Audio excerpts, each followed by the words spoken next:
Suhas is it world ಏನಕ್ಕೆ famous? ಒಂದು K drama crash landing on you. ಎಸ್, ಒಂದು ಆಯ್ತು ಶಾರ್ಟ್ಸ್ ಬಂದು ನೋಡಿ. ಅಲ್ಲಿ ನೋಡಿ. ಹಾ, ಈ ಆಲ್ಪ್ಸ್ ಬಗ್ಗೆ ಎಕ್ಸ್ಪ್ಲೈನ್ ಮಾಡು. ಇದು ನಾವು ಲೇಕ್ ಬ್ರಿಯನ್ ಸಿ ಇದಲ್ಲಿದ್ದೀವಿ. ಅದು ಒಂದು ರೀಜನ್ ಇಸೆಲ್ಟ್ ವರ್ಲ್ಡ್ ಅಂತ. ಈ ವಾಟರ್ ಯಾವ ಕಲರ್ ಇದೆ ಹೇಳು ಬಂಗಾರಿ? ಈ ವಾಟರ್ ಬ್ಲೂ ಮತ್ತೆ ಗ್ರೀನ್ ಮಿಕ್ಸ್ ಟರ್ಕಾಯ್ಸ್ ಕಲರ್ ಇದೆ. ಟರ್ಕಾಯ್ಸ್ ಕಲರ್ ಹೇಗಿದೆ? ಫಾಗು. ಓಕೆ, ಇವಾಗ ನಾವು ಹಿಂಗೆ ಮುಂದೆ ಹೋದ್ರೆ ನಮ್ ಫೈನಲಿ ಕೆ drama crash landing on you ಸ್ಪಾಟ್ಗೆ ನಾವು ಬರ್ತಾ ಇದೀವಿ. ರೈಟ್? ಎಲ್ಲಿದೆ ಅದು? It's on the bridge. ನೋಡಿ ಅಲ್ಲಿ ಕೊರಿಯನ್ ಅವರು ಶೂಟ್ ಮಾಡ್ತಾ ಇದ್ದಾರೆ.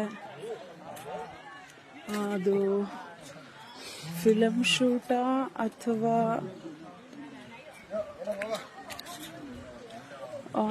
ರಿಯಲ್ ವೆಡ್ಡಿಂಗ್ ಶೂಟಾ ಗೊತ್ತಿಲ್ಲ. But this is the spot of crash landing on you. ಅಂದ್ರೆ ಹೀರೋ ಇಲ್ಲಿ ಪಿಯಾನೋ ಇರ್ತಾನೆ. ನೋಡಿ ಎಷ್ಟೊಂದು ಜನ ಕೊರಿಯನ್ಸ್ ಇರೋದಿಲ್ಲಿ. Wedding girl